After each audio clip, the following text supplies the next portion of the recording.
여러분은 미국의 나스닥과 홍콩 거래소 그리고 중국의 상하이 증시에 3중으로 상장한 회사가 있다면 어떤 평가를 내리시겠습니다? 우선 이 회사가 돈이 많이 필요하구나 라고 보실 수 있을 거고요. 좀 좋게 보면 또 세계에서 가장 규모가 큰 거래소 3곳에 모두 상장 심사를 통과했다는 점에서 실체가 좀 있는 회사구나 하는 평가도 할 수 있을 겁니다. 상장이라는 게 영어로는 IPO라고 하는데, IPO는 Initial Public Offering, 그러니까 기업을 대중에게 공개해서 주식을 판다, 이런 의미가 있고요. 또 기업이 상장을 한다는 건 결국 내 정보를 외부 사람에게 공개한다는 의미니까 자신감의 표현이라고 할 수도 있겠습니다.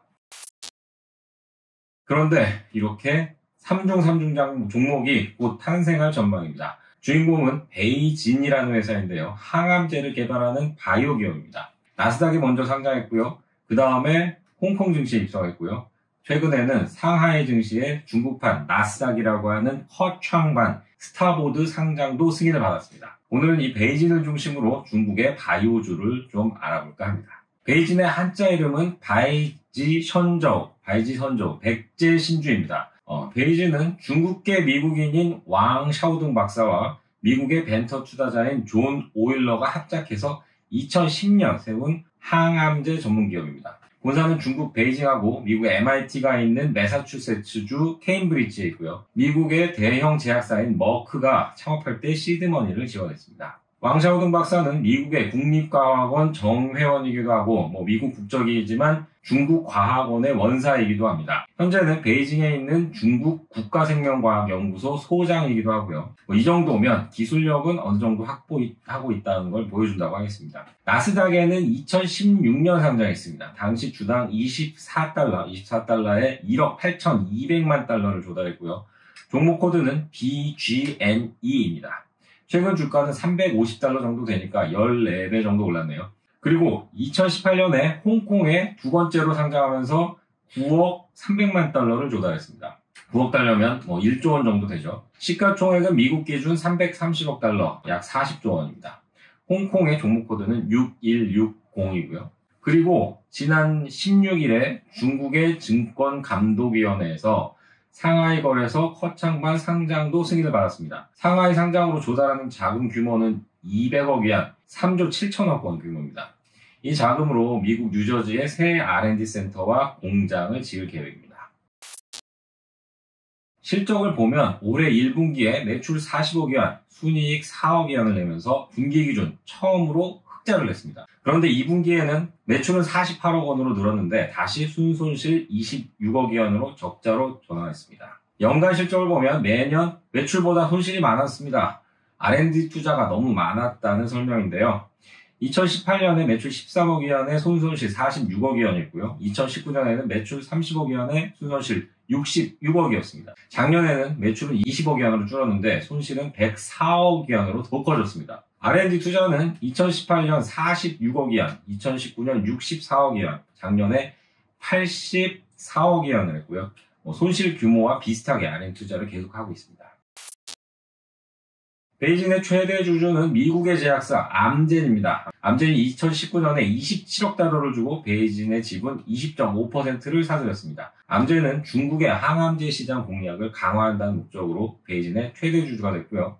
베이진은 암젠이 개발 중인 항암제들을 함께 개발하게 됐습니다. 베이진의 주력 제품은 티슬리주맙이라는 제품이랑 또 자누브루티닙이라는 항암제입니다. 티슬리주맙은 중국에서 2019년 혈액암, 작년에 신장암 치료제 허가를 받았고요. 자누브루티늄은 제품명은 브루킨사라고 하고요.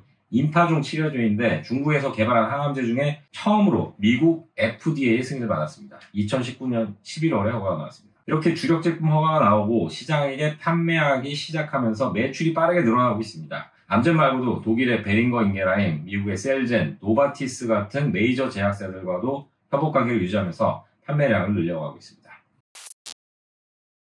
자, 다음은 중국의 바이오 산업의 기회와 리스크를 좀 보겠습니다. 중국의 바이오 산업을 주목하는 핵심 요인은 고령화입니다. 전체 인구에서 65세 이상 인구가 차지하는 비율이 7%를 넘으면 노인들이 점점 많아진다는 데서 고령화 사회라고 하고요. 14%를 넘으면 이미 노인이 많다는 의미로 고령 사회, 20%를 넘으면 초고령 사회라고 하죠. 중국은 2001년에 고령화 사회에 들어갔고요. 2025년이면 고령 사회가 될 전망입니다. 그리고 2033년이면 초고령 사회가 될 거라고 합니다. 작년에 65세 이상 인구가 1억 9천만 명이었는데 5년 내에 3억 명이 될 거라는 관측도 있습니다. 고령화가 진행되면 병도 많아질 거고 약 수요도 늘어날 테니 분명히 제약사들에겐 기회라고 할 수 있습니다. 여기서 잠깐 주식시장 얘기를 연관지어서 해보면요. 중국 주식에 투자하시는 분들은 홍콩 주식에서 중국 본토 증시를 사고 본토 거래소에서 홍콩 주식을 사는 후광퉁과 선광퉁을 다들 아실 겁니다. 이런 교차 매매에서 모든 상장 주식들을 살 수 있는 건 아니고요. 중국과 홍콩 금융당국이 지정한 종목들만 살 수 있습니다. 중국 본토 투자자들이 살 수 있는 홍콩 주식은 기본적으로 50여 개 대표 종목으로 구성된 항생 지수에 편입돼 있거나 아니면 또 그 정도로 우량한 종목이어야 합니다. 그런데 작년 말에 홍콩 정부가 적자를 내는 바이오 기업에도 중국 본토 투자자들이 투자할 수 있도록 문을 열어줬습니다. 그동안 중국 본토 주식 상장 요건이 워낙 까다로워서 중국 본토의 바이오 기업들은 문턱이 낮은 홍콩에 주로 상장했습니다. 물론 바이오 기업들이 모두 실적이 좋아지는 건 아니겠지만 고령화가 빠르게 진행되면서 실력 있는 바이오 기업들의 실적은 함께 좋아질 전망입니다. 결국 이렇게 홍콩이 적자가 나는 바이오 기업에도 중국 본토 투자자들이 투자할 수 있도록 문을 열었다는 건 앞으로 바이오 산업이 확 클 테니까 미리 투자하세요 이런 의미라고 해석을 할 수 있겠습니다. 그런데 중국의 바이오 기업들이 갖고 있는 리스크도 고령화와 연결이 됩니다. 중국은 사회주의 국가죠. 원칙적으로 한국처럼 전국민 의료보험을 하고 있습니다. 세부적으로는 한국과 좀 다르게 의사 한 번 볼 때마다 10만 원씩 내야 되는 영리병원도 있긴 합니다. 어쨌든 전국민 의료보험을 하는데 한국처럼 중국도 의료보험 재정이 갈수록 나빠지고 있습니다. 게다가 세계 2위 경제대국이라고 하지만 여전히 1인당 GDP는 $10,000를 겨우 넘은 중진국입니다. 우주개발에다가 국방에다가 돈 쓸 데가 너무 많아서 재정적으로 여유가 없습니다. 그러니 수시로 나오는 정책이 약가 인하입니다. 대표적인 정책이 2018년부터 전국적으로 시작한 집중구매제라는 겁니다. 일부 성에서 하던 걸 전국으로 확대한 건데요. 1년 매출이 1억 이하, 약 180억 원 이상 나오는 역이 있다면 이걸 경매에 붙여서 최저가로 입찰한 두 제약사에게만 판매하도록 해주는 겁니다. 이렇게 약가 인하를 유도하는 거죠. 입찰에서 떨어졌다 해도 그 약을 못 파는 건 아닙니다. 약사도 의사나 약사도 다른 약을 줘도 되고요.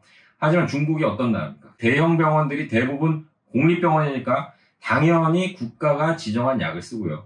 일반적인 의사들이나 환자들도 웬만하면 집중구매에 선정된 약을 씁니다.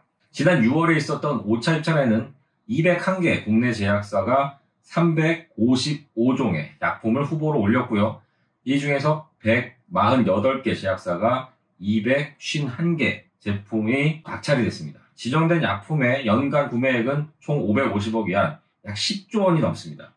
이제까지 이런 약품 집중 구매 경매가 5번 있었는데 여기서 평균 53% 약값 인하 효과가 나왔다고 합니다. 제약사 입장에서는 그만큼 매출이 줄어든다는 얘기겠죠. 게다가 지난 7월에는 국가약품관리국이 앞으로 임상시험 허가 기준을 강화하겠다는 방침을 내면서 바이오주 주가가 일제히 급락하기도 했습니다. 홍콩 증시 대표 바이오 제약주들로 구성된 항생 헬스케어 지수가 있는데요. 이 지수가 6월 말까지 8,300까지 쭉 올랐습니다. 그런데 7월 말에는 6,000까지 빠졌습니다. 그리고 11월 초에 5,000까지 내렸다가 지금은 5,500 정도로 회복을 했습니다. 이번에 강화된 기준은 중국 제약사들이 그동안 관행적으로 다른 회사 약을 모방해서 개발하고 임상도 형식적으로 실시해서 승인을 받아오던 걸 앞으로는 적어도 기존 약들보다는 효능을 높여야 승인해주겠다. 이게 핵심입니다. 다만 업계에서는 이런 기준 강화가 실력과 자금력 두 가지를 갖춘 바이오 기업과 그렇지 못한 기업을 구분해주는 역할을 할 것이라는 분석도 나옵니다.